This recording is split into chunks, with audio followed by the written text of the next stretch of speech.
जब हम बच्चे थे तो माता पिता ने कहा ध्यान से खेलना, स्कूल गए तो अध्यापकों ने कहा ध्यान से पढ़ना, कहीं बाहर गए तो कहा गया ध्यान से जाना और ध्यान से रहना, नौकरी की तो कहा गया ध्यान से काम करना। पर किसी ने नहीं बताया ये ध्यान होता क्या है, क्यों और कैसे किया जाता है। दोस्तों, मैं हूं आपका होस्ट और दोस्त अतुल राजपूत और आप देख रहे हैं मेरा यूट्यूब चैनल सत्य तथ्य। और आज हम बात करेंगे ध्यान मेडिटेशन के बारे में और साथ ही जानेंगे ऐसे कई सत्य तथ्य भी जिन्हें बुद्धिजीवियों ने आपसे हमेशा झूठ कहा या छिपाने की कोशिश की, ताकि हम सब इसका लाभ ना उठा पाएं। सबसे पहले जानते हैं ध्यान का अर्थ, जो होता है एकाग्रचित, मतलब कंसंट्रेट होना। और ध्यान किया जाता है किसी वस्तु आदि के प्रति रुचि केंद्रित कर उसे पूरा करने हेतु, यानी फोकस करने के लिए। अब मैं विस्तार पूर्वक बताता हूँ ये किया कैसे जाता है। इंसान के मन में प्रतिदिन 60,000 से भी ज्यादा विचार आते हैं, यानी हमारा मन बहुत चंचल है और बंदर की भांति एक जगह से दूसरी जगह पर उछलता रहता है। इसी कारण हम अपने शरीर की ऊर्जा को प्रतिदिन 90% बिना वजूद के विचारों पर खर्च कर देते हैं, जिसका कोई फायदा नहीं। और इन्हीं बेकार विचारों से ऊपर उठकर अपने लक्ष्य वाले विचारों पर ध्यान केंद्रित करने हेतु ही ध्यान मेडिटेशन किया जाता है, ताकि हम 100% ऊर्जा फिजूल विचारों से हटाकर अपने निर्धारित लक्ष्य के विचारों पर केंद्रित कर सकें। फिजूल विचारों से हटाना और लक्ष्य पर केंद्रित करना, इन शब्दों का प्रयोग मैंने क्यों किया, इसे इस उदाहरण से स्पष्ट करता हूं। मान लीजिए हमारे मन में 3 विचार हैं, A, B, C, जिनमें से A और C फिजूल विचार हैं और B हमारा लक्ष्य।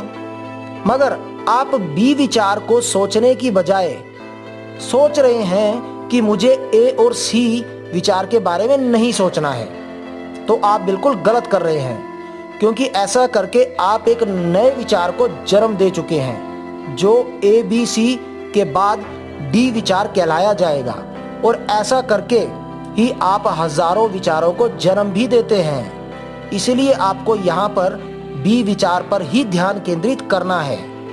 B विचार दोबारा बाकी विचारों के बीच धंसने लगेगा, तो आपको दोबारा उस पर ध्यान केंद्रित कर उसे बाहर निकालना है। ऐसा कई बार होगा, पर आपको भी B विचार, जो कि आपका लक्ष्य है, को पकड़ कर रखना है और अंत में बाकी विचार धंस जाएंगे और आपका लक्ष्य B विचार आपके पास होगा। असल में ये हजारों विचार हमारे मन में इसीलिए उत्पन्न हो रहे हैं क्योंकि अपने जन्म से आज तक हमने इसी डिस्ट्रैक्शन, मतलब पागलपन को प्रैक्टिस यानी अभ्यास किया है, जिसके कारण हम इस पागलपन में निपुण हो चुके हैं। वो कहावत तो आपने सुनी होगी, practice makes the man perfect.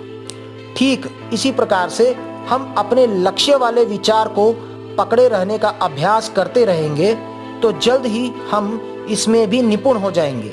और दोस्तों, इसी अभ्यास को हम ध्यान मेडिटेशन कहते हैं। ध्यान को निरंतर करने से हम अपने मन को काबू करने में सक्षम हो जाते हैं। हम ध्यान करने से कुछ भी पाने में सक्षम हैं, बशर्ते हम उस लक्ष्य के बारे में निरंतर ध्यान करें, चाहे वो धन हो, कोई व्यापार हो, किसी प्रधान पद को हासिल करने की इच्छा या ब्रह्मांडीय ज्ञान पाने की इच्छा।